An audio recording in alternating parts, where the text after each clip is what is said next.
So welcome to 1 Million Cups Seattle. We're going to jump into, sorry, reason my screen. There we go. If you're new to 1 Million Cups Seattle, you can go to our link tree, and this link will give you all the different information that you need about connecting, newsletters, presentations, our meeting link, all of that fun stuff that will be in the link tree. So just take a look at that, and that'll give you all the information. On 1 Million Cups, and there's a lot of different entrepreneurial organizations, support organizations out there. We're all about the entrepreneurial community and providing assistance, building that community. So if you need something, the people here are very gracious and will undoubtedly jump in and help out. So don't don't hesitate to ask for help. It's a little bit different. It's not like Shark Tank or anything like that, where we're pitching to investors or try to gain customers. Really, it's about talking to like-minded people and gathering that insight that might help you and whatever you're focused on. And we build community and education, and we try to do it in a radically inclusive manner. So everybody's welcome here. You'll realize that you didn't have to sign up for anything. You didn't have to submit your email to jump on this call. We just want people to show up and be involved. It's a national organization. We're the local chapter. There's other local chapters out there. So if you're willing to get up a little bit early, you can jump into other time zones that happen at 9 a.m. locally. So in general, 1 Million Cups is about education, those connections within the community, and presentations. And the presentations, we're going to hear one a little bit later today. So you'll learn about that. There's a lot of people that benefit from 1 Million Cups and have lots of great things to say about it. We're hoping that you'll also feel that way. We are doing virtual most of the time, just like today, but the second Wednesday of each month, we do it in person, and we're going to be doing a hybrid approach. We've been kind of tweaking this and evolving. I think we have a pretty good approach at this point that we're going to use this next time, that will allow for people to participate, even if you can only join us remotely. So either jump on that same link or you can meet us down at the Expansive in Pioneer Square if you're local. It's a lot of fun. This is an organization, a volunteer-led organization that has no budget. So we rely on community sponsors to help out with systems that we use and foundational pieces like method customization and McLaughlin method. We appreciate your help. Also, as mentioned, we're volunteer-led by organizers. So if you're interested in becoming an organizer, it's a lot of fun. It's a fun group of people, and you can jump in and help out, learn some new skills, meet more people, and see how everything works at 1 Million Cups. Or if you have a specific skill or resource that you'd like to contribute or help out, just kind of ad hoc, let us know. There's always different things to help out with in the community. So today, we've already done our coffee and conversation. We're going to have our presenter jump in and talk to us about something that's very interesting, in which we'll provide some Q&A time where we can ask questions and provide things that feedback to that individual. And at the very end, we'll have a little bit of time to have some breakout rooms where you get grouped in with other people kind of randomly, and you get a chance to connect and say hi and learn more about our community and people in it. So during the presentation, just remember that to kind of limit your distractions, focus in on what they're saying or what they're not saying. Make some notes, or whatever works for you, but be prepared at the very end to share your experience. What resonated with you? What might be something similar that you've encountered that might be helpful to them? Remember that we tried not to be advicey or tell people what they should or shouldn't do. We're all about supporting in the individual and speaking from experience. When we get to that Q&A time at the very end, you guys can use that little reaction button at the bottom to raise your hand. And I'll be calling on you one at a time, and we can ask questions or make comments. So with that, we're going to jump into our presenter, and Shivam is joining us from Florida. I'm going to turn over the screen to him. Stop sharing. So we'll, you're welcome now to share your screen, and let's everybody give him a warm welcome. Seattle 1MC. Yay. Okay.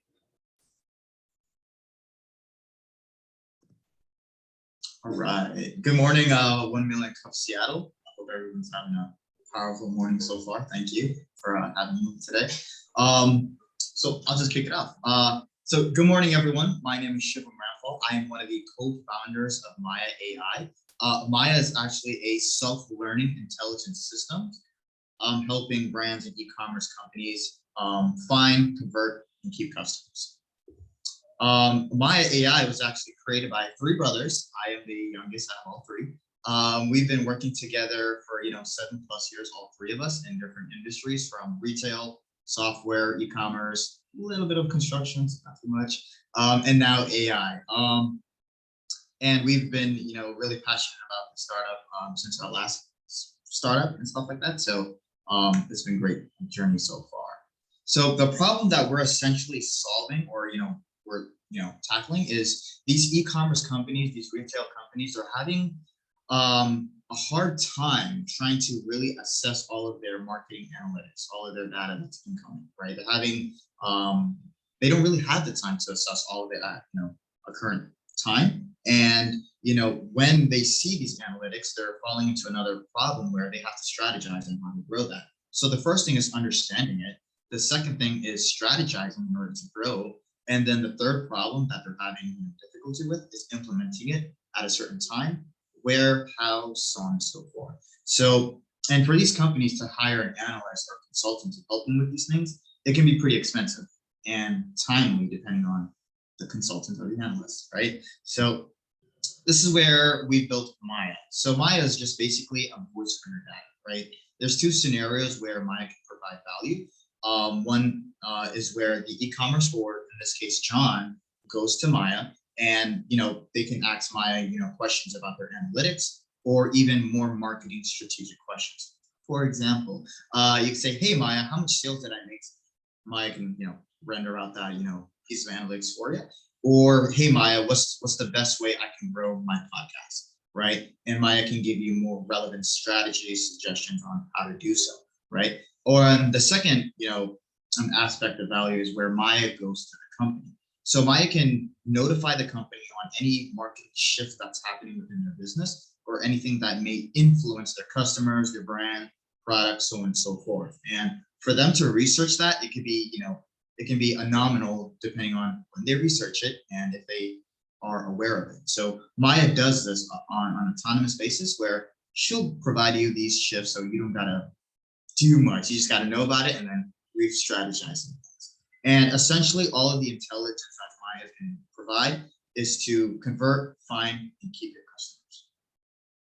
How does Maya do it? So Maya will read your company analytics, or marketing data, which stores it, right? She'll read it and combine that with trained data from customer discovery, marketing, sales, and relationships, and kind of like fuses that with external data as well, or public sources. And she fused all these 3 sectors into a much more personalized marketing strategies, insights, predictions that relate to the company directly and their goals.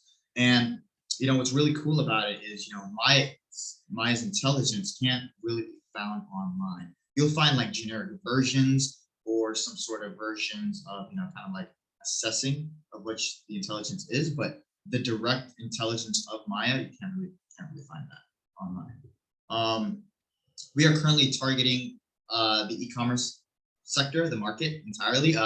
However, we're mostly focused on Shopify customers and Shopware customers. We're finding a lot more value in those customers and businesses because they have a lot more data shifts, a lot more marketing shifts that's happening. So their usage for Maya is like a lot more timely and so on and so forth. We currently have two models in place, one for small businesses and one for mid-market. Small business, 15 bucks a month with 50 insights and predictions, mid-market, 100 bucks a month with 250 insights and predictions, and custom enterprise pricing, just because enterprise, they have a specific intelligence need for Maya.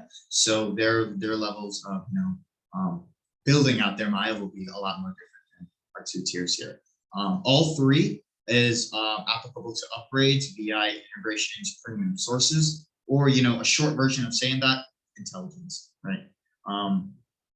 Why now? So we've kind of like when researching these companies, these e-commerce companies, sorry guys, and these retail companies, we're finding out that they have a bunch of tools that got used, and just to manage, invoices, manage productivity, logistics, so on and so forth, and they're flabbergasted by all the bouncing back and forth between tools to tools, trying to figure out their analytics, trying to figure out what the next step to take. They get a headache. So with that, Maya has a lot of value to them because she can provide this on a much more autonomous basis. And with the e-commerce and rising of shopping behavior, Q-commerce is the new trend that's happening right now, where Q-commerce is transaction underneath an hour. So Maya's value to that is providing these strategies, or providing these companies, with strategies, with insights, so they can deliver within the Q-commerce sector within underneath an hour. And what's really cool is Maya is actually trained by hundreds of different marketing strategists, analysts, business consultants, so on and so forth. So she's pretty trained in some areas. Who's currently addressing the same space as we are? We have kind of like two tiers of that as well. One is AI centric, and one is more human based companies. So the AI centric companies, they're more along the lines of helping certain integrations. So if you were to integrate your Facebook, these companies would only provide certain strategies for Facebook, nothing really on the external or anything new that we've kind of like researched. For humans, for human companies, are super awesome, right? I love humans, but they can be pretty expensive, and the time of interacting between company and, let's say, human strategists, it could some data can fall apart, strategies, misplacements, all that stuff. So that's the two sector of competitors who's currently addressing the same space as we are. And that's pretty much it, guys. I don't want to take too long or anything like that, but a nice little short presentation. That is great. Great presentation. And I'm glad that you haven't given up on humans entirely. So no, we need them. We need them. That's great. Okay, so I'm going to go ahead and open it up, and Shiva, you can go ahead unless you have something that you need to share on there. We'll go ahead and open it up to questions, and it looks like we have Dale on deck first. Go ahead. Hey, Shivam, thank you for the presentation. That was great. As you were presenting, one of the questions that came to my head is, I was just trying to better understand the Maya scenario. So one thing I would throw out there is maybe something for you to think about for the next time is if you kind of had a dream scenario, maybe with a mock-up company or something that you could walk people through of like, here, this is company A that sells blah. And when they use us, this is the before and after picture. That would help people like me understand a little more. But one of the questions I had for you is, I saw that Maya will help with, for example, how a company might want to adjust marketing and then get real-time data based on, a platform like Shopify for how that's impacting their sales. Mm-hmm. With the changes in privacy that Google and Apple are making for advertising, marketing, et cetera, how is that going to affect the data that Maya is able to leverage to help with those kind of decisions? I was just curious. Yeah. So we currently have, and that's a wonderful question. Thank you so much, Dale. Cookies are getting cut. So a lot of companies and like they're removing cookies. So how Maya is connected to these data points will be a lot more of a strategic partnerships that we have built. So we partnered up with Shopify. We partnered up with Google Marketplace. They have an API. That's pretty public.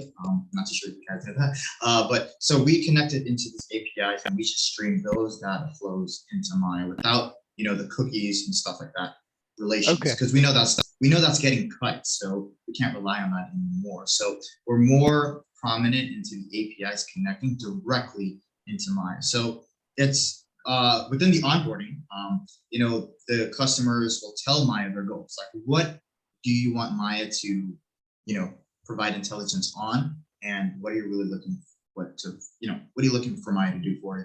And based on that, Maya can, coordinate certain sources that's already there. So it's, say, okay, well, I can use this source, just check it if it makes sense. If not, then we'll go to the next one. So depending on the source will also depend on the level of intelligence that's coming on in. Got it. Okay, thank you. I hope I answered your question. Yeah, I think you did, but like it tells me you're clearly thinking about some of these changes and how that's going to affect the data sets that you have. So yeah. Great. Okay, Jolene. I'm curious, as knowing that there's lots of small businesses that actually don't have a great language or understanding of the analytics that they currently have access to. And I'm curious how you are going to address like walking them through, because as you're talking about like, hey, as a business, like, what do you want to know? And I think there's a lot of businesses that don't know what they don't know. And so I'm curious about what your approach to that will be. Yeah, so in the onboarding, we kind of have like a preset of what you really want Maya to do: increase sales, generate more leads, and those kind of like presets. So if they don't know, they have some selections of what that goal line will look like, because we don't want a goal for them to put like to be like Mike Tyson. I mean, come on now, impossible, right? So with this, we want to make it centric to a marketing goal or something of those lines. So we have preset goals that they can, choose up to 5 or something like that, right? But also you can input your own manual goals that you would want to your KPI, so forth. So Maya can have a direct, understanding of what she's really providing intelligence on and what is it going towards. And so I'm sorry, my follow-up to that is, so what happens if this company hasn't pulled? Are you telling them what to connect and what information that they will need, or how does that work? Because if they don't have, I'm assuming if they don't have certain stuff set up, are you going to walk them through setting it up? Yeah, well, I actually haven't thought about that. That's pretty cool. So what we actually have placed was kind of like a back and forth conversation between Maya and business. So if the goal line wasn't there or an integration wasn't there, hey, business, I've seen you have a goal of getting 25,000 customers this month, but your Google Analytics is not set up. Have you made this many this week or something like that? So she can verify that kind of like that notation of progress. I will definitely look into that sector of things, because that's also like a fallback system for them to have that. It's very vital. But for right now, we have that conversational piece to get that data. Yeah, great. Suki. Shivam, how are you today? That was great. I'm fantastic, Zaki. How are you? I'm doing pretty good. So just to jump on real quick, what Jolene was saying, just a thought, you might want to consider creating, let's say, a case study kind of thing. Maybe it's a fake case study so that small businesses can say, oh, I see, here's what I can get out of it. So that just popped into my head while Jolene was talking, and I thought she had some really good content for you to think about. So good stuff. My question to you guys is, the three of you are building this. This is the kind of thing that can get big. What are you going to do when someone, if you go through a few iterations and you start getting successful? Is the goal to sell this? Is the goal to hold on to this and make this your end of life? You take it to the end. What's your goals? Yeah, so that's super interesting, just because like we have some enterprise companies right now trying to buy us over, but we said no. just because like this is our baby, you know, we love working on this. We love like the level of energy, creativity that's putting into this. However, we do have some other enterprise companies wanting to license our tech. So I guess from a 5 to 10 years, we're in this all together. But we're also diversifying ourselves in other areas as well, kind of like get things, you know, not bored, but you know, more open. But we're also open to kind of like new avenues and presenting Maya to different, you know, aspect of the business as well. So does that mean like, what's your dream of this? Is your dream really to stay with it forever? Or do you think that this is something at some point you will get to a certain level and say, it's got its own life, I need to move on and be more creative in a different way?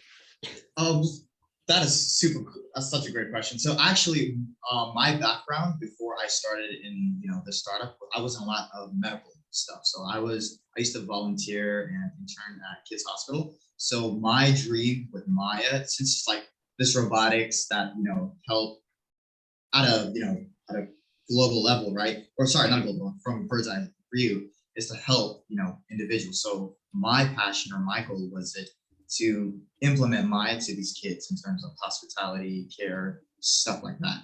But our niche right now, since we're a startup, is enterprise companies and all that cool stuff. So I think because it's a way of an approach, and I think that that's what people are missing is the approach that they're getting from each other. And in the world of tech, robotics is becoming more of that. So it's like a great piece to fit in.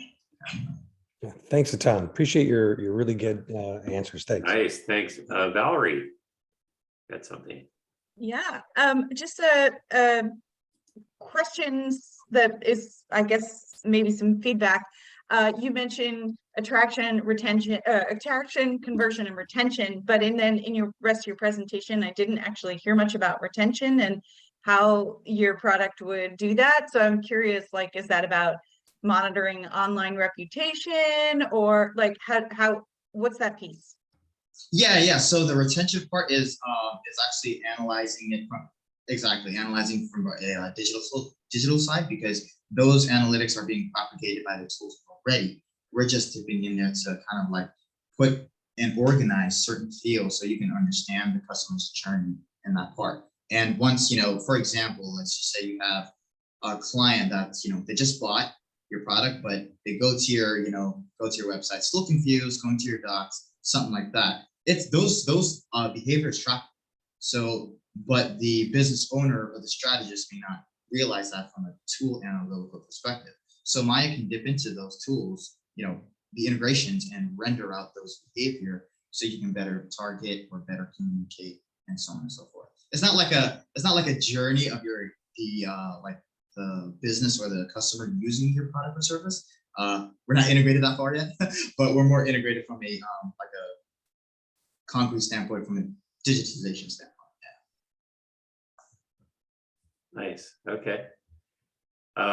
Jessica, assuming you're not like in the middle of crossing the street or doing anything dangerous, you could ask a question. I know she's. Oh yeah, she is crossing the street.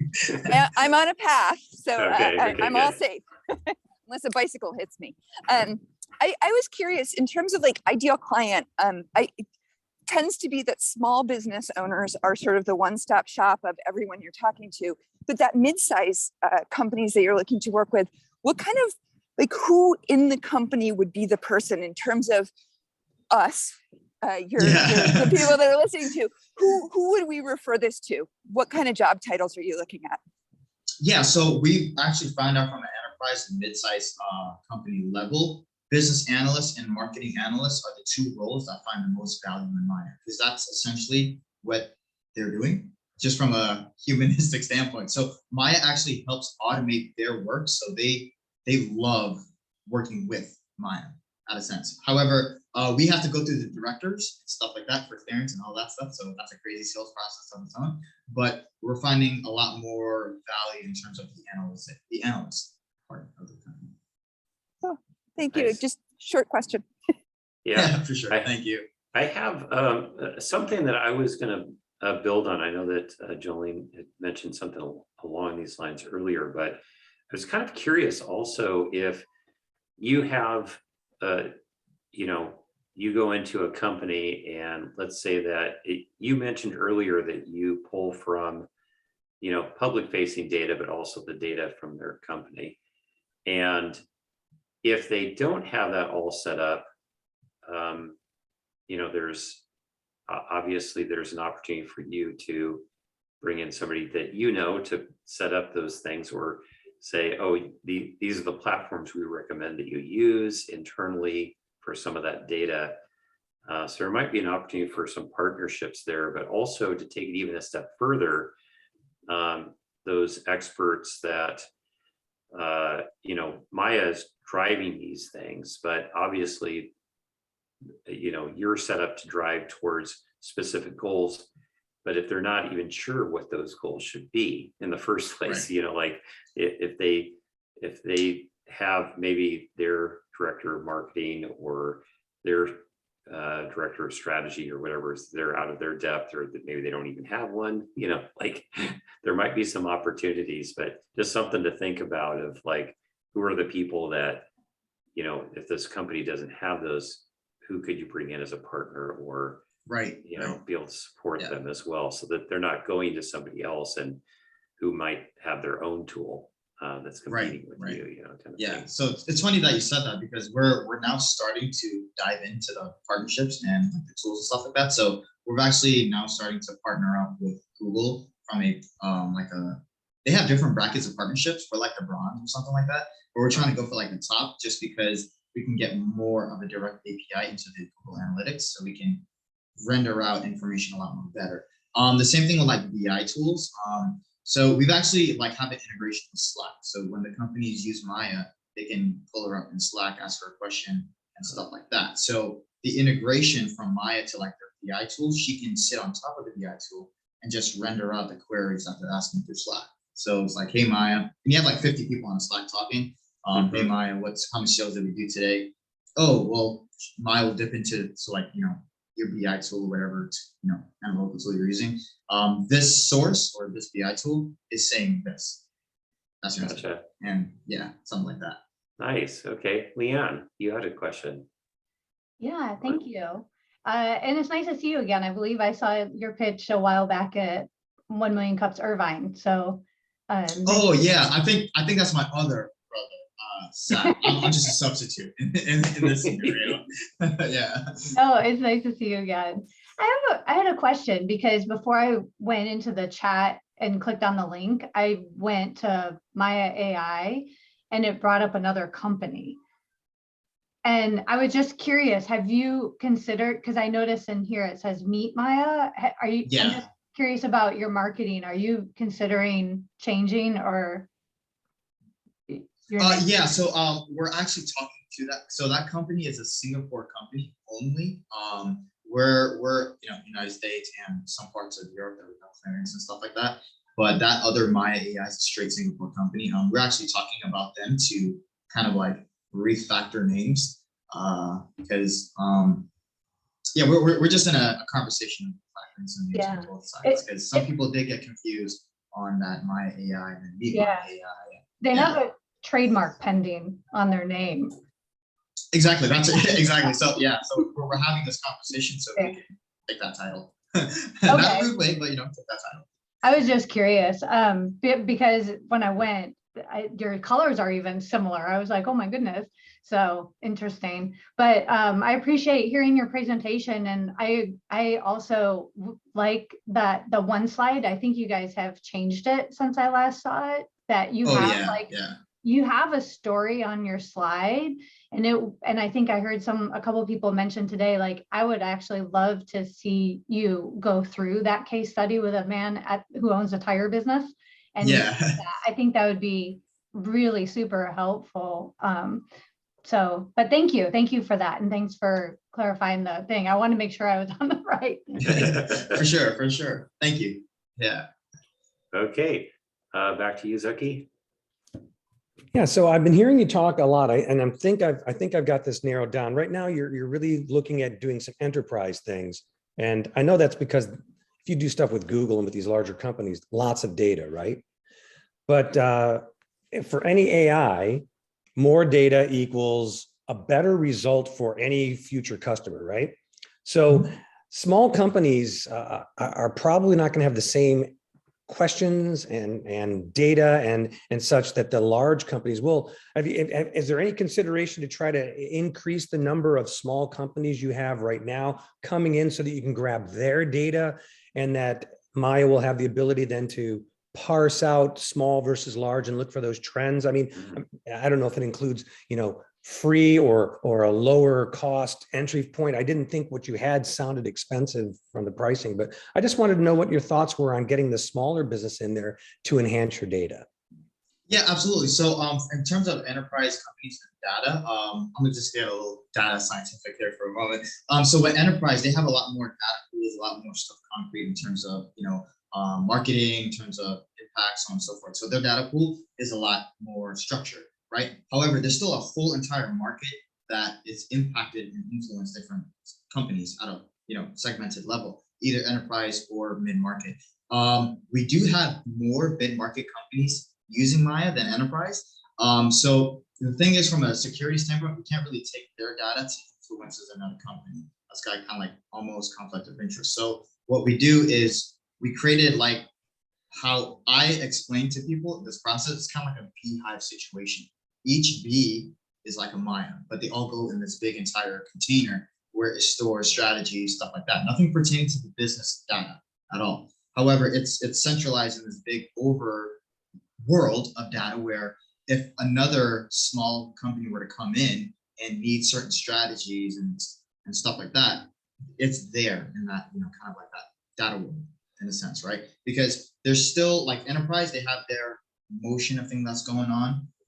Mid-size, there has a smaller thing that's going on, but the influential level or the impact level can be still obtainable, and it's just from adapting and sharing from the entire data market in a sense, right? It's just personalizing the data or the intelligence to each company in a sense where they can have the most impact at a sense. Okay. All right. Looks like we're all done with the Q&A. It looks like everybody's done their thing. Okay, good. So hold on just a second. That is for dramatic effect. What can the 1 Million Cups community do for you? So is there anything that you'd like to throw out there? You guys done a lot so far. Thank you. So one thing, we're actually starting to raise in 3 weeks our pre-seed. So intros to investors, that'll be awesome. And I guess intros to more retail and e-commerce companies for a product fit, that'll be super awesome as well. Okay, and just to clarify, you said you're going into round A, is what you said? Oh, our pre-seed round. Yeah. Pre-seed, okay, sorry. Yeah. Okay, pre-seed round, okay. Got it.